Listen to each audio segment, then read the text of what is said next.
اعوذ باللہ من الشیطان اللعین الرجیم بسم اللہ الرحمن الرحیم۔ کتاب گلشن احباب در کیفیت سیر و سلوک اولی الالباب کے مضامین پر گفتگو آپ کے ساتھ جاری ہے۔ علامہ سید محمد صادق حسینی طہرانی نہایتی گراں بہا، گراں قدر، گراں قیمت مطالب کو ہمارے سامنے سلوک اللہ کی وادی میں بیان کر رہے ہیں، اور وہ افراد جو اللہ کی طرف سفر کرنا چاہتے ہیں ان کے لیے ان نقاط کو جاننا نہایت ضروری ہے، چونکہ یہ رہنما نقاط ہیں، اور جو افراد ان نقاط کو نہیں پہچانتا، ان نقاط کے بارے میں آگاہی نہیں رکھتا، وہ اللہ کی طرف سفر میں کامیابی حاصل کرنے میں ناکام رہے گا۔ لہٰذا سلوک اللہ میں پہلا مرحلہ یقظہ بیان کیا جاتا ہے، یعنی بیداری۔ وہ شاعر کہتا ہے، انسان کو بیدار تو ہو لینے دو، ہر قوم پکارے گی ہمارے ہیں حسین۔ انسان جب بیدار ہوتا ہے تو یہ بیداری اس کے وجود میں وہ طلب، وہ تڑپ ایجاد کرتی ہے کہ انسان اپنے مولا، اپنے مقتدی کی راہ پر گامزن ہو، اس راہ پر چلے جو راہ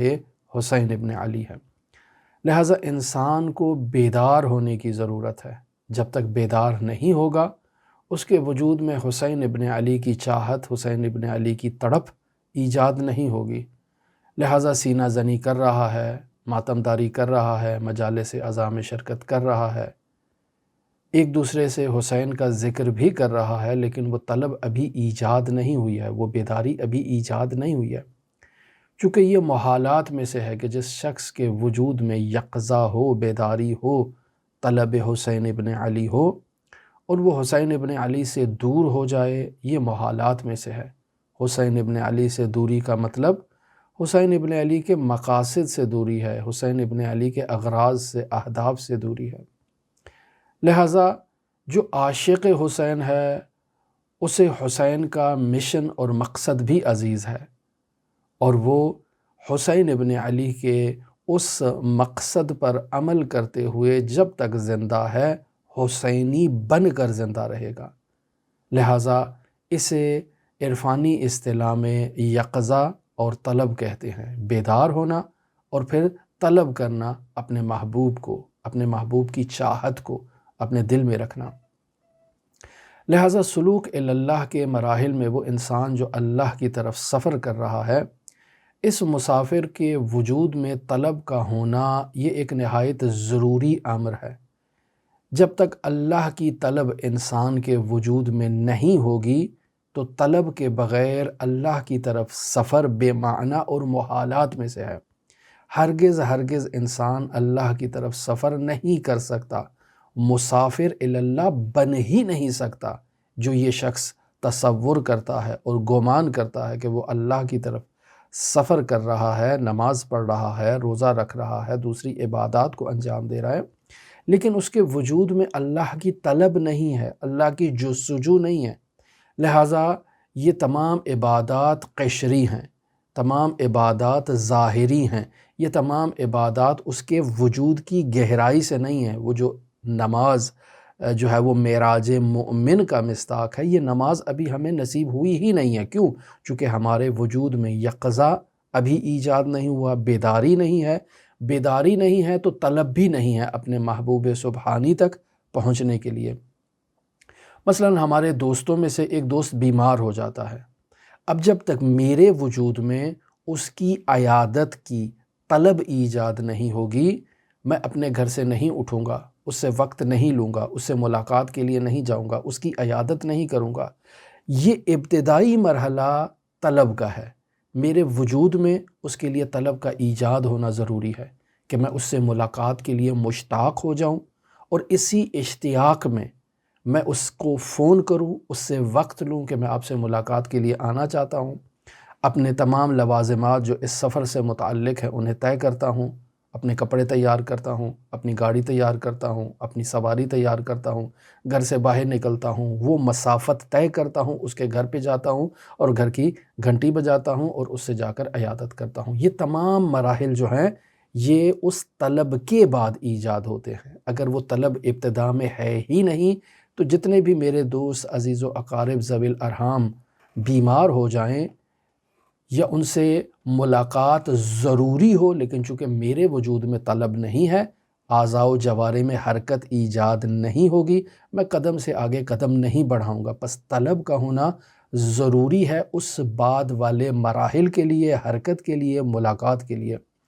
عین اسی طرح سے اللہ کی راہ میں جو سفر کا آغاز کرنا چاہتا ہے اور اس کا مقصد محبوب سبحانی سے ملاقات کرنا ہے، یعنی اللہ سے ملاقات کرنا اس کا ہدف ہے۔ اب وہ نکل تو رہا ہے اپنے گھر سے، نماز پڑھ رہا ہے، مسجد بھی روزانہ جا رہا ہے، ذکر بھی کر رہا ہے، دعائیں بھی کر رہا ہے، تہجد گزاری بھی کر رہا ہے، لیکن اس کے وجود میں ابھی وہ طلب ایجاد نہیں ہوئی ہے۔ لہٰذا یہ تمام عبادات اس کے لیے قیشری ہوں گی۔ اگر اس کے وجود میں وہ یقظہ کی کیفیت آ جائے، وہ بیدار ہو جائے، تو پھر اس کے وجود میں ایک تڑپ آئے گی، ایک طلب آئے گی، اور یہ طلب اور یہ تڑپ اسے اللہ سے ملاقات کے لیے ہر قدم میں، ہر لحظہ میں، یہ اس کے وجود میں ایک حال کو اور ایک طلب کو برقرار رکھے گی تاکہ وہ اللہ کی طرف سفر کرے۔ اس کا ہر لمحہ، اس کا ہر قدم اللہ کی مرضی، اللہ کی چاہت اور اللہ تک پہنچنے کے لیے ہوگا۔ لہٰذا جب انسان میں یہ طلب ایجاد ہو جاتی ہے، یہ حال ایجاد ہو جاتا ہے، تو اب اللہ کی طرف سفر کرنے والے مسافر کے لیے یہ ضروری ہے کہ وہ اس طلب کو، اس حال کو اپنے وجود میں برقرار رکھے۔ لہٰذا حدیث قدسی جیسے مرحوم ملا محسن فیض قاشانی نے کلمات مکنونہ صفحہ نمبر 80 پر بیان کیا ہے، اس حدیث میں عشق الہی اور سلوک اللہ کے 7 عرفانی مراحل کی طرف اشارہ کیا گیا ہے۔ یہ کلمات مکنونہ میں ہے، باقی جو ہے وہ کتابوں میں، منابع قدیم میں جو موجود نہیں ہے، تو اس کی بنیادی وجہ یہ ہے کہ ہمارے علماء ایسے مطالب کو جو ہے وہ ان سے گزر جاتے تھے، انہیں احادیث سمجھتے ہی نہیں تھے، انہیں صوفیانہ کلام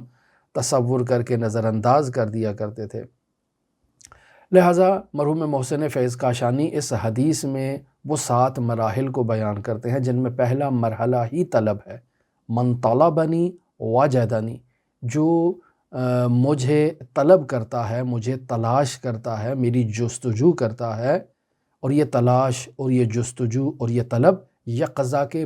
بعد جو ہے وہ وجود میں آتی ہے۔ انسان بیدار ہو جاتا ہے خواب غفلت سے، اور اسے معلوم ہو جاتا ہے اس خواب غفلت سے بیدار ہونے کے فوراً بعد کہ اس کا ایک محبوب حقیقی ہے۔ لہٰذا وہ اس محبوب حقیقی کے لیے دل میں طلب لے کر آتا ہے، تڑپ لے کر آتا ہے، جستجو لے کر آتا ہے، تو خداوند متعال ارشاد فرما رہا ہے، من طلبنی وجدنی، جو مجھے طلب کرتا ہے وہ مجھے پا لیتا ہے۔ ومن وجدنی عرفنی، اور جو مجھے پا لیتا ہے وہ بغیر معرفت کے نہیں پاتا، وہ میرا عارف ہو جاتا ہے۔ پس انسان کے وجود میں اگر طلب ہے تو طلب کی جو نتیجہ ہے وہ نتیجہ خدا کا وجود ہے۔ انسان اپنے محبوب سبحانی کو پا لیتا ہے، اور جب محبوب سبحانی کو پا لیتا ہے تو بے معرفت نہیں پاتا بلکہ عارف ہو کر پاتا ہے۔ ومن عرفنی، اور جب انسان اللہ کا عارف ہو جاتا ہے، احبنی، تو وہ اللہ سے محبت کرتا ہے۔ ومن احبنی عشقنی، اور جب محبت کرتا ہے تو محبت کا کمال اور عروج عشق پر جا کر منتہی ہوتا ہے۔ پس جو مجھ سے محبت کرتا ہے، عشقنی، وہ مجھ سے عشق کرتا ہے۔ اب جو مجھ سے عشق کرتا ہے تو یہ عشق یک طرفہ نہیں ہوتا۔ ومن عشقنی عشقتہ، جو مجھ سے عشق کرتا ہے میں بھی اس سے عشق کرتا ہوں۔ ومن عشقتہ، اور میں جس سے عشق کروں، قتلتہ، میں اسے اپنی راہ میں قتل کر دیتا ہوں۔ ومن قتلتہ فعلی دیتہ، جس کو میں قتل کروں تو اس کی دیت ہے۔ وہ دیت کون دے گا؟ وہ دیت میرے اوپر ہے کہ میں اس کی دیت کو ادا کروں۔ ومن علی دیتہ، اور جس کی میرے اوپر دیت ہے تو دیت درہم و دینار کی صورت میں ادا نہیں کروں گا، فانا دیتہ، میں خود اس کی دیت بن جاؤں گا، میں خود اس کا ولی دم ہوں اور خود ہی اس کے لیے دیت قرار پاؤں گا۔ اب اس حدیث عشق میں، اس حدیث الہی قدسی میں سلوک اللہ کے جو 7 مراحل بیان کیے گئے ہیں، ان میں پہلا مرحلہ محبوب سبحانی کی طلب ہے، دوسرا مرحلہ محبوب سبحانی کا وجدان ہے کہ انسان اسے پالے، اور تیسرا مرحلہ محبوب سبحانی کی معرفت ہے، اور چوتھا مرحلہ محبوب سبحانی سے محبت، اور پھر پانچواں مرحلہ محبوب سبحانی کا عشق، اور چھٹا مرحلہ محبوب سبحانی کی راہ میں قتل ہونا، شہادت ہونا، اور ساتواں مرحلہ بقا باللہ، فنا فی اللہ اور بقا باللہ، یعنی جب فانا دیت ہوں، میں اس کی دیت ہوں گا، تو اللہ جب اس کی دیت قرار پائے گا تو وہ زندہ ہے، لیکن اس کا وجود اللہ کے وجود کے ساتھ زندہ ہے۔ پس یہ فنا فی اللہ ہے، اس نے خود کو اللہ میں فنا کر دیا ہے، لیکن فنا کے بعد بقا باللہ ہے، اب یہ اللہ کے ساتھ باقی ہے، اس کا ذکر اللہ کے ساتھ ہوگا۔ لہٰذا اس حدیث قدسی میں عشق کے جو 7 مراحل بیان کیے گئے ہیں سلوک اللہ کے، اس میں انسان جو اللہ کی راہ میں شہید ہو جاتا ہے، تو اسی وجہ سے ہم دیکھتے ہیں کہ روایات میں شہید کے خون کے قطرے قطرے کو کس قدر اہمیت اور قدر کی نگاہ سے دیکھا گیا ہے کہ یہ اللہ کی خاطر زمین پر بہایا گیا ہے، اللہ کے عشق میں زمین پر بہا ہے، لہٰذا اس کی ایک قدر ہے، ایک ویلیو ہے۔ لہٰذا کس قدر انسان کا اللہ کے ساتھ رابطہ قریب ہوتا جائے گا، انسان کے وجود میں یہ طلب کے بعد جو ہے وہ وجدان الہی، اور پھر اللہ کو پانے کے بعد معرفت کے بعد محبت کے بعد عشق کے بعد جو ہے وہ آگے والے مراحل، یہ اسی طرح سے انسان کے وجود میں قوی سے قوی تر ہوتے جائیں گے۔ عاشق اور معشوق کے درمیان جو ہے وہ رابطہ نہایتی قریب رابطہ ہوتا ہے، نہایتی مضبوط رابطہ ہوتا ہے۔ اللہ کی راہ میں جو انسان سفر کے لیے اپنے گھر سے نکلتا ہے، مہاجرن اللہ کا مصداق بنتا ہے، اس کے وجود میں اللہ کی طلب ہے، تبھی تو اپنے گھر سے باہر نکلا ہے۔ اللہ کی طلب ہے، تبھی تو اللہ کے جو ہے وہ وجدان کے لیے اور اللہ کو پا لینے کے لیے جستجو کر رہا ہے، اور جب اللہ کو پا لیتا ہے تو اللہ کی معرفت حاصل کر لیتا ہے، معرفت کے بعد محبت، اور محبت کے بعد عشق میں مبتلا ہو جاتا ہے۔ یہ تمام متفرع ہیں اس طلب کے اوپر کہ اگر وہ طلب نہیں ہے تو باقی کے 6 مراحل بھی انسان کے وجود میں نہیں آئیں گے۔ پس پہلا مرحلہ طلب کا ہونا یہ نہایت ہی ضروری ہے۔ اب اگر کسی کے وجود میں طلب آ جاتی ہے تو اس کے وجود میں عشق کی حرارت داخل ہو جاتی ہے، وہ اللہ کی راہ میں اپنے سفر کا آغاز کر لیتا ہے۔ لہٰذا اس انسان کو اس طلب کو آغاز سے انتہا تک محفوظ رکھنا ہے اور اس کی حفاظت کرنا ہے۔ وہ افراد جو مرحوم علامہ حسینیہ طہرانی کے پاس آتے ہیں، مرحوم آیت اللہ بہجت کے پاس آتے ہیں، مرحوم علامہ مفسر قرآن طباطبائی کے پاس آتے ہیں، مرحوم قاضی کے پاس آتے ہیں، مرحوم حداد کے پاس آتے ہیں، یہ تمام افراد درواقع اسی طلب کے بعد وجدان الہی کے لیے آتے ہیں، یعنی آتے ہیں اسی طلب کے عشق کو لے کر کہ ہمارا ایک محبوب سبحانی ہے، ہم نے اس محبوب سبحانی تک پہنچنا ہے، ہمیں ایک مشعل کی ضرورت ہے، ایک گائیڈ کی ضرورت ہے، ایک رہنما کی ضرورت ہے جو ہمیں اس محبوب سبحانی تک پہنچائے۔ لہٰذا یہ اساتید جو ہیں وہ ایک وسیلہ قرار پاتے ہیں، ایک ذریعہ قرار پاتے ہیں تاکہ انسان طالب کو اس کے مطلوب سے ملا دیں۔ لہٰذا یہ افراد جو ان اساتید کے پاس آتے ہیں عشق سے مملو ہوتے ہیں، عشق سے سرشار ہوتے ہیں، اور استاد کے پاس آنے کے بعد ان کے وجود میں یہ طلب برقرار رہنی چاہیے۔ اگر طلب برقرار نہیں رہے گی نا عزیزان محترم، تو استاد کے پاس جانے کا کوئی فائدہ ہی نہیں ہے۔ لہٰذا یہ آداب المتعلمین میں بیان ہوا، یہ احادیث میں بیان ہوا کہ انسان کو جو طالب ہے، طالب علم کو طالب بھی تو اسی وجہ سے کہا جاتا ہے نا کہ وہ طلب علم کے پیچھے ہے۔ یہاں یہ طالب صرف طلب علم کے پیچھے نہیں ہے، کیوں؟ چونکہ طلب علم مقدمہ ہے معرفت الہی کا، طلب علم مقدمہ ہے وجدان الہی کا۔ پس یہ طلب علم جو یہ طالب کر رہا ہے، یہ جو مشقت کر رہا ہے، یہ جو زحمت کر رہا ہے، استاد کے پاس جا رہا ہے، اسے اپنی اس طلب کی حفاظت کرنا ہے۔ لہٰذا مثال دی جاتی ہے اس کے لیے کہ اس طالب کو ہمیشہ ہر وقت جو ہے وہ استاد کے سامنے تیار رہنا چاہیے کہ کسی وقت بھی استاد سے فیض ربانی جاری ہو سکتا ہے اور انسان اس سے محروم ہو سکتا ہے اگر اس میں وہ طلب موجود نہ ہو۔ عین اسی طرح سے کہ جو کھجور کا طالب ہے اور اس کو معلوم ہے کہ اس کھجور کے درخت سے کھجور گرے گی، وہ اس کھجور کے درخت کے نیچے کپڑا لگا کر بیٹھا رہتا ہے کہ جیسے ہی کھجور گرے تو وہ زمین پر نہ گرے اور آلودہ نہ ہو جائے، وہ سیدھا اس کپڑے کے اندر گرے اور فوراً میں ہاتھ پھیلا کر، ہاتھ بڑھا کر اس کھجور کو جو درخت سے تر و تازہ گری ہے اس کو اٹھا کر وہاں سے استفادہ کروں اور میل کروں۔ پس انسان کو اس کھجور کی تلاش میں، جستجو میں، طلب میں ہر وقت اس درخت کے نیچے تیار رہنا چاہیے کہ کسی وقت بھی وہ کھجور گر سکتی ہے، اور گر کر اگر آلودہ ہو جائے گی تو اسے دھونا پڑے گا، یا ممکن ہے کوئی دوسرا اسے اٹھا لے اور میرے نصیب میں وہ نہ ہو۔ لہٰذا انسان کو جیسے اس کھجور کے لیے ہمیشہ تیار رہنا ہوتا ہے،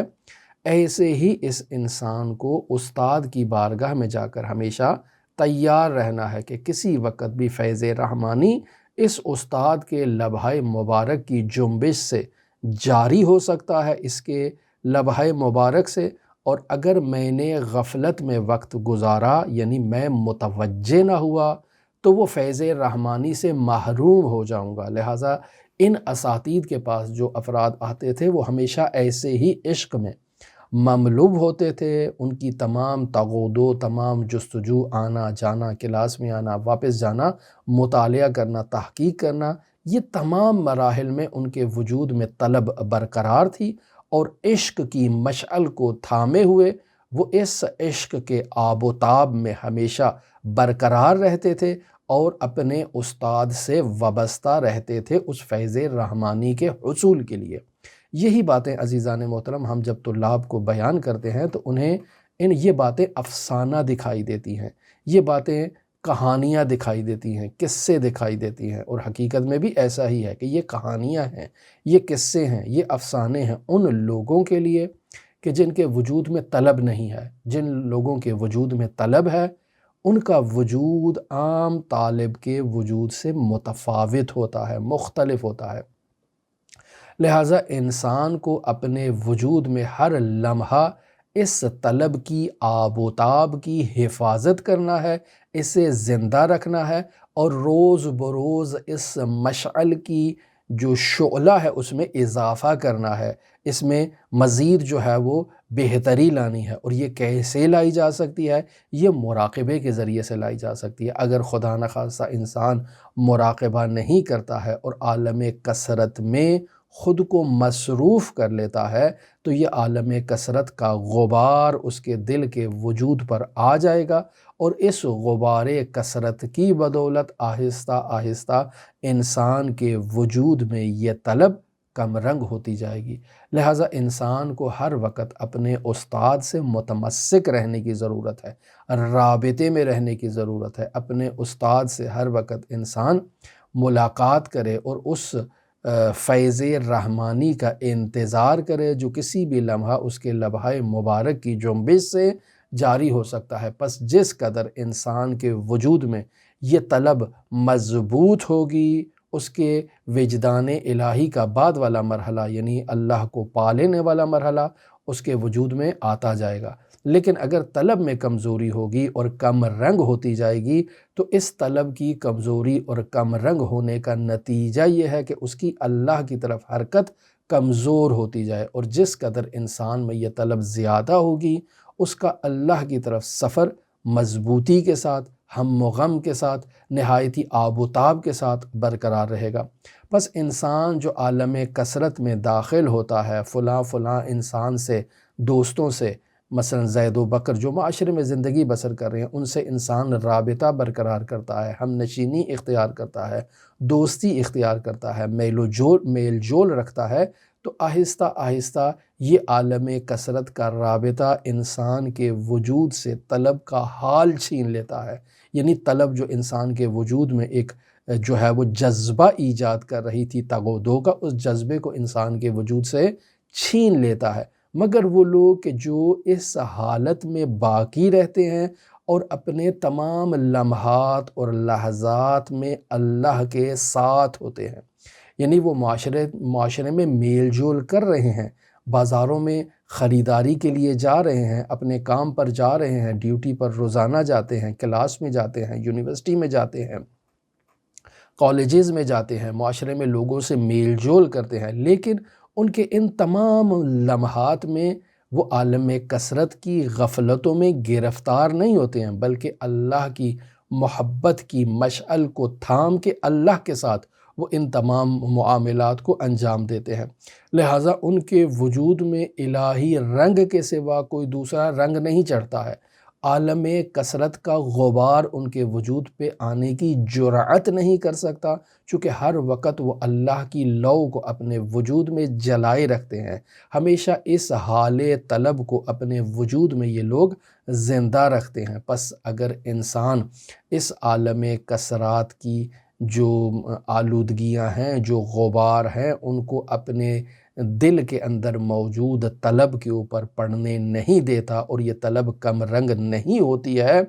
تو اس کا دل جو ہے وہ ہمیشہ اللہ کے لیے مصروف رہتا ہے، اس کے دل میں ہمیشہ اللہ کی مشعل جو ہے وہ شعلہ ور ہے۔ تو ایسے سالک کے دل کے تمام زوایا، تمام خفایا، تمام پہلوؤں میں اللہ کا عشق حکم فرما ہوتا ہے، عالم کثرت کا غبار اس میں داخل ہونے کی جرأت نہیں کر سکتا ہے۔ لہٰذا مرحوم حافظ شیرازی یہاں اشعار بیان کرتے ہیں جن کا نتیجہ یہ نکلتا ہے کہ جب حافظ کہتے ہیں کہ میں اس دنیا سے جب چلا جاؤں گا نا، تو آپ میری قبر کو اور میری لحد کو جب کھولو گے تو تمہیں میری قبر کے اندر میرے دل کی گہرائیوں میں جو آتش ہے، جو آگ لگی ہوئی ہے اللہ کے عشق کی، اس آتش کی بدولت جو عشق الہی ہے تمہیں میرے کفن سے دھواں اٹھتا ہوا دکھائی دے گا۔ پس یہاں جو ہے وہ حافظ شیرازی جو اس اہم نقطے کی طرف اشارہ کر رہے ہیں کہ اللہ کے عشق کی لو ہمیشہ اس کے وجود میں جل رہی ہے، اور یہی محبت الہی کی لو انسان کے وجود میں ہمیشہ برقرار رہنی چاہیے۔ پس یہاں حافظ شیرازی کوئی مجاملے گوئی نہیں کر رہے ہیں، کوئی شعری جو ہے وہ جس طرح انسان ذوق شعری میں ایک شعر کہہ دیتا ہے کہ جس کا کوئی غرض و غایت نہیں ہوتی ہے، اس عنوان سے یہ شعر نہیں کہا گیا، بلکہ یہ اپنے وجود کی گہرائی میں جو ہر لمحہ خدا کی طلب اور خدا کی جو عشق کی شمع جل رہی ہے اس کی طرف اشارہ کر رہے ہیں کہ وہ اس قدر شعلہ ور ہے کہ اگر تم میری قبر کشائی بھی کرو تو میرے کفن سے تمہیں دھواں اٹھتا ہوا دکھائی دے گا۔ بس انسان کو اپنے وجود میں اس طلب کو ہمیشہ زندہ رکھنے کی ضرورت ہے۔ راہ خدا میں ہمیشہ انسان کو اس طلب کو زندہ رکھنے کے لیے کیا کرنا چاہیے؟ ہمیشہ انسان کو اپنے اس سفر سلوکی کی طرف متوجہ رہنا چاہیے، متذکر رہنا چاہیے، اور دوسرا اہم کام اس توجہ کے بعد انسان جو کر سکتا ہے وہ اللہ سے تقاضا کرنا ہے کہ اے میرے پروردگار، یہاں تک جو میں نے سفر کیا ہے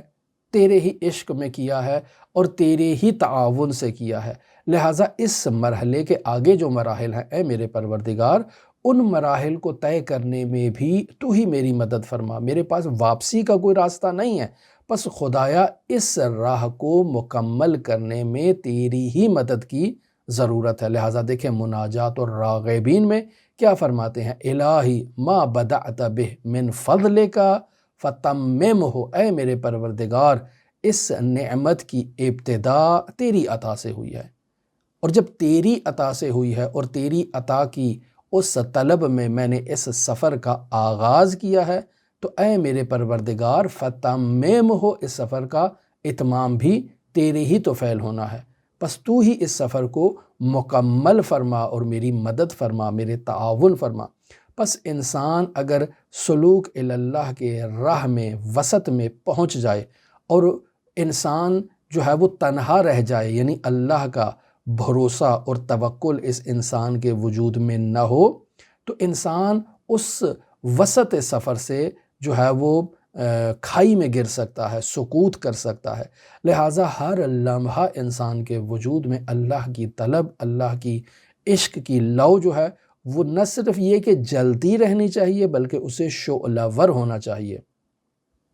لہٰذا اللہ کے سوا انسان کے پاس کوئی مضبوط سہارا نہیں ہے۔ مثلا انسان ایک پہاڑ پہ چڑھ رہا ہے اور پہاڑ پر چڑھ کر انسان جب وسط میں پہنچتا ہے تو اب اس کے پاس کوئی آسرا نہیں ہے، کوئی منزل نہیں ہے، کوئی پناہ گاہ اس کے پاس موجود نہیں ہے۔ اگر انسان یہاں پہاڑ کے اس وسط سے گرتا ہے تو ایک ایسی کھائی میں جا کر گرے گا کہ جس کھائی سے انسان کا کوئی وجود باقی نہیں رہے گا۔ لہٰذا قیامت کے دن مؤمنین اپنے پروردگار کو جب خطاب قرار دیں گے تو اگر قیامت کے دن برزخ میں ان کے وجود میں کوئی نقص رہ جاتا ہے، کوئی خامی رہ جاتی ہے، وہ اپنی اس دنیاوی زندگی کو اللہ کی طلب اور عشق میں برقرار رکھے ہوئے تھے، تو وہاں خداوند متعال سے کہیں گے ربنا اتمم لنا نورنا، اے ہمارے پروردگار یہ جو تو نے طلب کی ایک شمع ہمارے وجود میں جلائی تھی اور ہم نے اس دنیا میں تیری محبت اور تیرے عشق میں سفر کا آغاز کیا تھا اور یہ سفر ابھی ہمارا مکمل نہیں ہوا ہے، تو اے ہمارے پروردگار تمم لنا نورنا، ہمارے اس نور کو مکمل کر دے اور ہمیں کمال تک پہنچا دے۔ پس انسان ہمیشہ اپنے وجود میں اس طلب کو برقرار رکھے اور اللہ کی طرف سفر میں عزیزان محترم خطرات بہت زیادہ ہیں، اور جب تک انسان اپنے وجود کو مقام ولایت کلیہ الہیہ اور حضرت سید الاوصیاء امیر المؤمنین علی بن ابی طالب کے حضور تسلیم نہیں کرتا، اس کا ان خطرات میں مبتلا ہونا یقینی ہے۔ پس انسان کے لیے تسلیم ضروری ہے، اور اس تسلیم کے موضوع پر ہم پہلے آپ کے ساتھ گفتگو کر چکے ہیں۔ یہ تسلیم جو اللہ کی بارگاہ میں ہے، یہی تسلیم رسول خدا کی بارگاہ میں ہے، وہی تسلیم امیر المؤمنین کی بارگاہ میں ہے، اور وہی تسلیم ایسے استاد کی بارگاہ میں ہے جو مقام ولایت الہیہ سے متمسک ہو کر جو ہے وہ قوہ قدسیہ کا مالک ہو چکا ہے، اور قوہ قدسیہ کے موضوع پر بھی ہم تفصیل سے پہلے گفتگو کر چکے ہیں۔ لہٰذا اگر ہم یہ کہیں کہ اگر انسان ایک لمحہ کے لیے بھی اپنی خودی کی طرف متوجہ ہو جو عالم کثرت سے تعلق رکھتی ہے، تو انسان کا خود کو دیکھنا اس قدر انسان کے لیے خطرناک ہے کہ وہ اس جو ہے وہ بلندیوں سے سقوط کرے گا اور کھائی میں جا کر گر جائے گا۔ لہٰذا مرحوم علامہ حسینی طہرانی کہتے تھے کہ وہ انسان جو پہاڑ کے اوپر چڑھ رہا ہے وہ زیادہ خطرے میں ہے اس فرد کی نسبت جو دامن کوہ میں بیٹھا ہوا، ایک دری بچھا کر بیٹھا ہوا ہے، یا وہاں کھڑا ہو کر اس منظر کو مشاہدہ کر رہا ہے جو افراد پہاڑ پر چڑھ رہے ہیں، کوہ نوردی کر رہے ہیں، انہیں دیکھ رہا ہے۔ وہ جو پہاڑ کے اوپر ہے اسے خطرہ زیادہ ہے، وہ جو نیچے ہے اسے خطرہ نہیں ہے۔ لہٰذا وہ جو اوپر چڑھ رہا ہے اسے اپنے حواس کو جمع کرنے کی ضرورت ہے۔ یہ دامن کوہ میں اگر کھڑا ہوا شخص پھسل جاتا ہے، گر جاتا ہے، تو کیا ہوگا؟ زیادہ سے زیادہ اس کے کپڑے آلودہ ہو جائیں گے، یہ گرے گا اور پھر دوبارہ اٹھ کر کھڑا ہو جائے گا۔ لیکن اگر وہ شخص جو پہاڑ کے اوپر چڑھا ہوا ہے اور ایک سفر طے کر چکا ہے، وہ وہاں سے اگر گرے گا کھائیوں کے اندر تو اس کی ہڈیاں ریزہ ریزہ اور پاش پاش ہو جائیں گی، اس کے وجود کا ذرہ اور کوئی نشان بھی باقی نہیں بچے گا۔ لہٰذا حافظ شیرازی کا شعر کہ در بیابان طلب گرچہ زہر سو خطریست، یعنی میں جو طلب کے بیابان میں داخل ہوا ہوں، اللہ کو طلب کر رہا ہوں، تو یہاں اگرچہ ہر طرف سے خطرہ ہی خطرہ ہے، می رود حافظ بی دل بے تولا یہ تو خوش، تو یہاں حافظ جو ہے وہ تیرے عشق میں اور تیرے تولا میں اس سفر کو طے کر رہا ہے۔ علامہ فرماتے ہیں کہ حافظ یہاں امیر المؤمنین علی بن ابی طالب کی شان میں اس بیت کو بیان کر رہے ہیں کہ امیر المؤمنین کے تولا میں حافظ نے اس سفر کو آغاز کیا ہے۔ پس ولایت امیر المؤمنین وہی ولایت خدا ہے، ان دونوں میں کوئی فرق نہیں ہے۔ اور حتیٰ وہ استاد کامل جو ملکہ قدسیہ رکھتا ہے، جس نے اپنے وجود کو فنا کر دیا ہے ولایت کلیہ الہیہ میں، اس استاد کامل کا وجود مبارک بھی در واقع وہی ولایت رکھتا ہے جو امیر المؤمنین کی ولایت ہے، لہٰذا یہ اس سے جدا نہیں ہے۔ الگ سے اس استاد کامل نے کوئی دکان نہیں کھول رکھی ہے، لہٰذا انسان کے لیے ضروری ہے کہ وہ اپنا ہاتھ سید الاوصیاء امیر المؤمنین علی ابن ابی طالب کے ہاتھ میں دے اور ان سے تقاضا کرے کہ میرے ہاتھ کو تھامے رکھیں اور مجھے جو ہے وہ اس بیابان طلب کے پر فراز و نشیب سفر میں اور خطرات میں